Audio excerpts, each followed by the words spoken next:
Olá, eu sou o Vinícius Moreira, professor de pediatria da UERJ, da Universidade do Estado do Rio de Janeiro e editor do AFIA Ped Papers.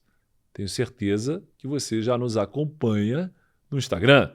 Se não, está perdendo tempo. A gente está lá todo dia dando dicas de pediatria, dando informações sobre pediatria. Esteja lá com a gente, assim como você está aqui no YouTube, para assistir a esse videocast, no qual eu vou falar de infecções congênitas. Sendo que a gente tem um videocast específico só para sífilis, e nesse eu vou dar continuidade a outras infecções congênitas consideradas dentro desse guarda-chuva chamado TORCH. Então, vem comigo.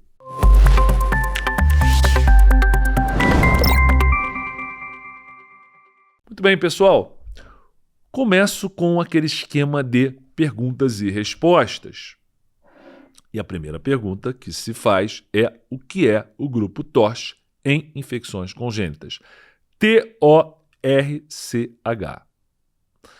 Seria essa sigla iniciais de principais doenças, principais infecções congênitas.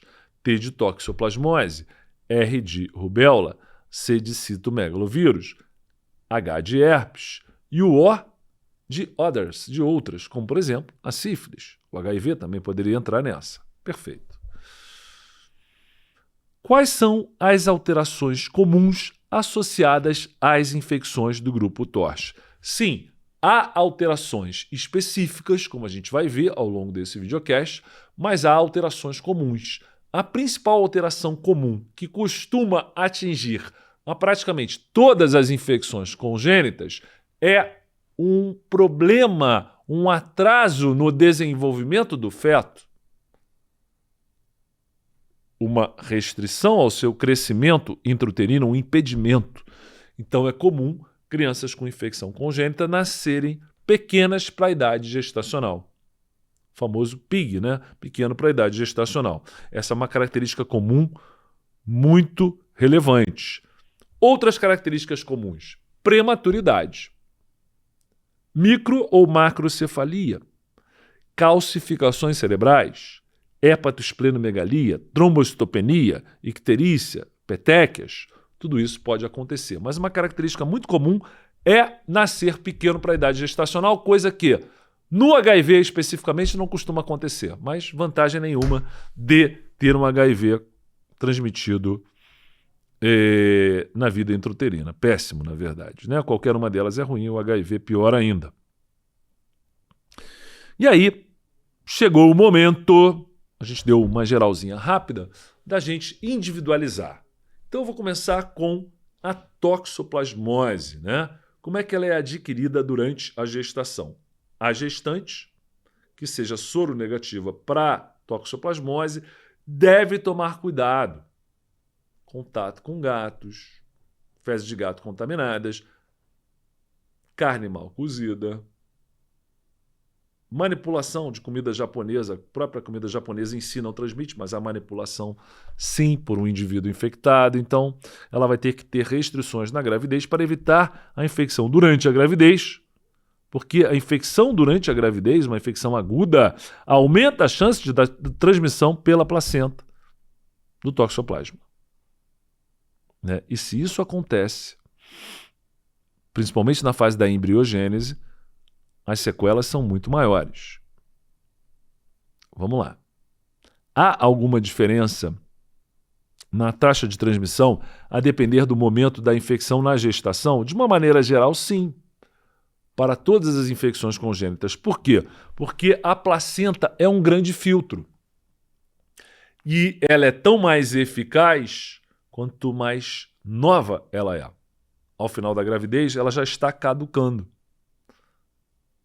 Já está na sua fase de não funcionamento perfeito. E aí ela começa a ser um filtro menos eficaz. Então a possibilidade da transmissão de um toxoplasma no início da gravidez, no primeiro trimestre, ela gira ali em menos de 20%. É essa probabilidade. 17% aproximadamente, segundo alguns livros. Mas, se ocorrer a passagem, muitos efeitos colaterais, porque pega a embriogênese. Já no terceiro trimestre, o risco aumenta para 65%. Um risco de 65%. Porém, com menos efeitos na formação da criança. Mas ainda assim, com grandes problemas. Se a infecção acontece precocemente, no início da gravidez, a gente terá mais chance de ter alterações clínicas, com destaque para hidrocefalia, macrocefalia, calcificações intracranianas grosseiras e corioretinite. Essa é a tríade da toxoplasmose congênita. Hidrocefalia, calcificações cerebrais grosseiras e corioretinite, uma lesão ocular que vai levar a perda visual importante no futuro. Essa é a tríade de Sabin da toxoplasmose congênita. Já ouvi falar também em tétrade de Sabin, quando eu incluo aí um retardo intelectual. Mas a tríade de Sabin clássica é a hidrocefalia, calcificações cerebrais grosseiras. Por que falo calcificações cerebrais grosseiras?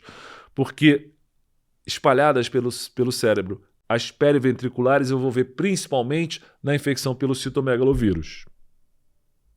Então, hidrocefalia, calcificações cerebrais grosseiras e corioretinite. Corioretinite, uma marca da toxoplasmose, compõe a tríade da toxoplasmose congênita. Uma pergunta que eu já fiz, já expliquei antes, a taxa de transmissão transplacentária no primeiro e no terceiro trimestre. Vamos ver se vocês estão prestando atenção ao nosso videocast, às vezes um audiocast, né? Você está lá no carro ouvindo. Lembra que eu falei que no primeiro trimestre a chance de passar era menor? O risco é de aproximadamente 17%. Só que as manifestações clínicas, se o toxoplasma passa no primeiro trimestre da mãe para a criança via transplacentária, as manifestações clínicas serão mais graves. Já no terceiro trimestre, esse risco pula para 65%, com uma manifestação clínica mais branda. Mas ainda assim, a corioretinite será um problema no futuro. Exames usados no diagnóstico da toxoplasmose congênita durante a gravidez.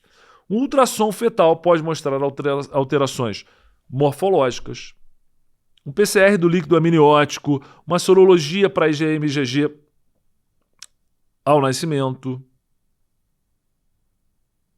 ou do cordão umbilical durante a gravidez. Tudo isso me leva a diagnóstico durante a gravidez ou logo ao nascimento. E é importante até para definir o tratamento. E aí, por falar em tratamento, vamos imaginar o seguinte: estou com uma gestante com toxoplasmose. Gestante com toxoplasmose. Fez o diagnóstico agora. A princípio, o feto não está infectado. Quando iniciar o tratamento à espiramicina nessas gestantes? Assim que eu identifiquei uma infecção aguda pela toxoplasmose na gravidez. E o tratamento é esse mesmo? Espiramicina?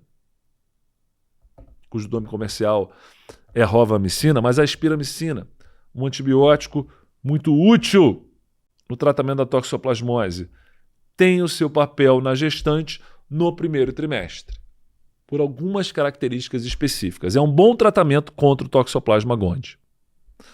Em tratando e diminuindo o Toxoplasma gondii no organismo da mãe, a chance de transmissão para o feto diminui muito. E tem mais um detalhe: a espiramicina não é teratogênica. Exatamente pelo fato de que ela não passa pela placenta.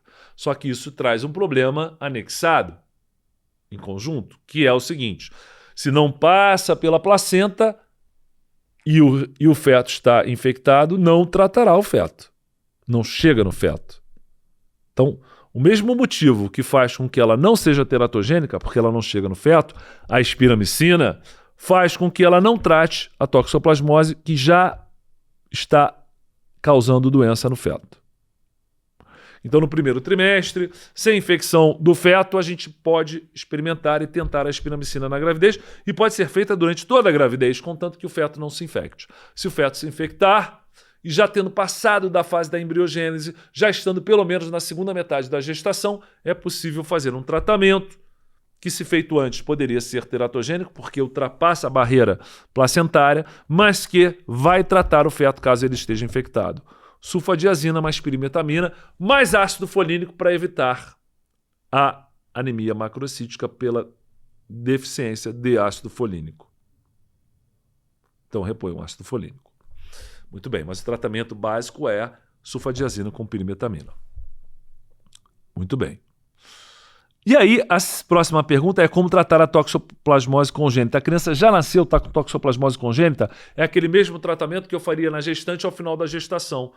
Sulfadiazina mais pirimetamina. Lembrando que o ácido folínico é para evitar a anemia pela carência do ácido folínico. Sulfadiazina e pirimetamina atrapalham o metabolismo de formação do ácido folínico a partir do ácido fólico. Então eu faço o ácido folínico para evitar efeitos colaterais da sulfa com pirimetamina, mas o ácido folínico não é para tratar o toxoplasma, e sim para diminuir efeitos colaterais do tratamento em si com sulfadiazina e pirimetamina.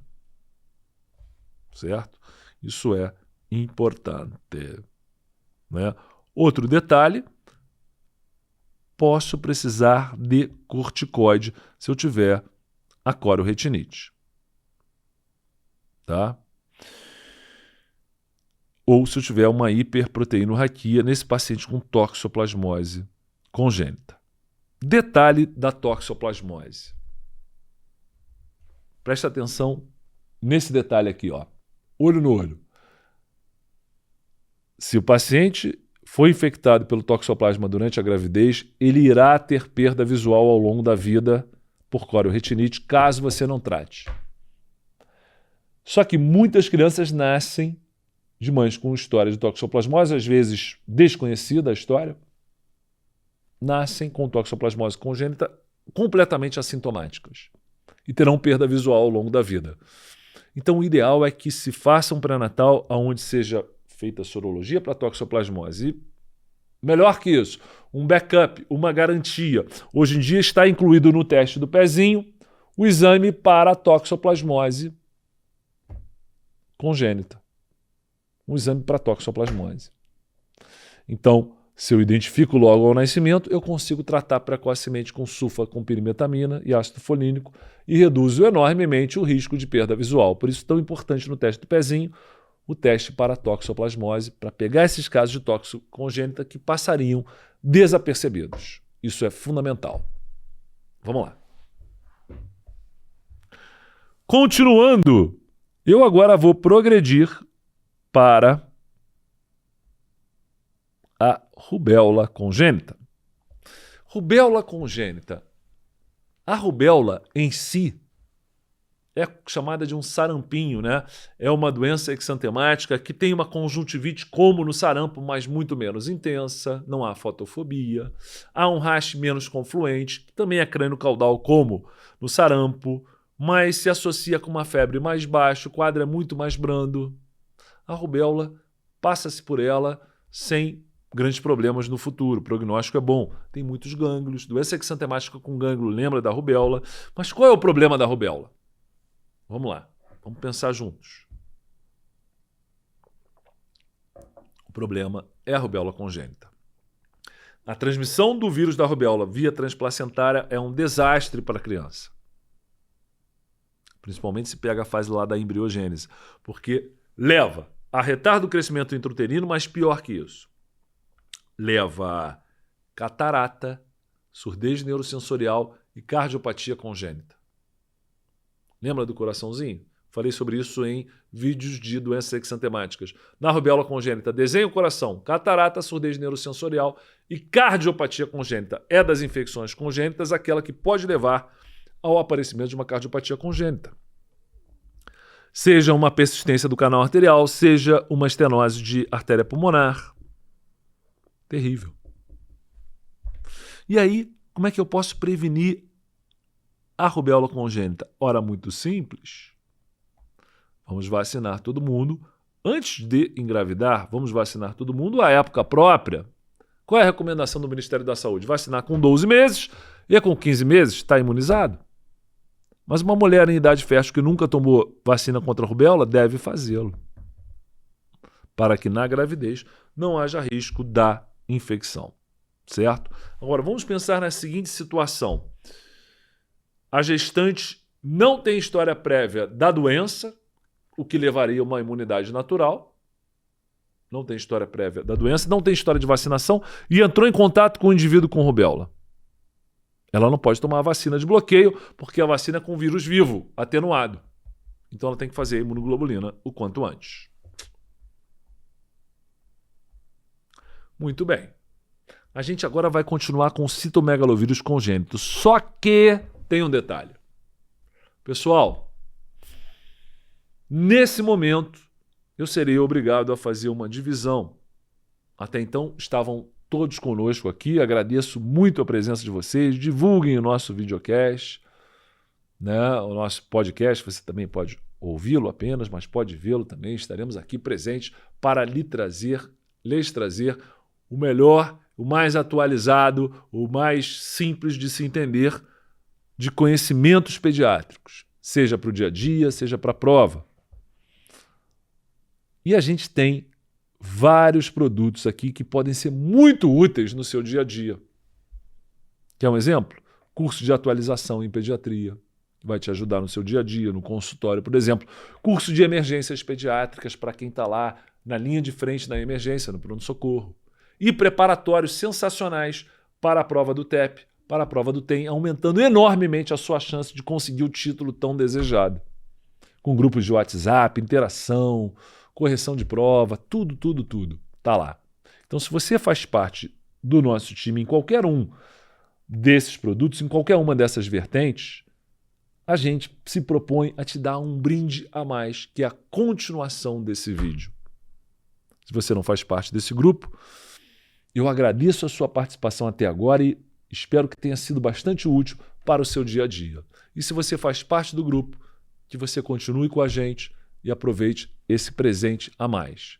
E para quem não faz parte do grupo, estamos sempre abertos a aumentar o nosso time. Então, pensa aí e vem com a gente. Ou então nem pensa, vem que vale a pena.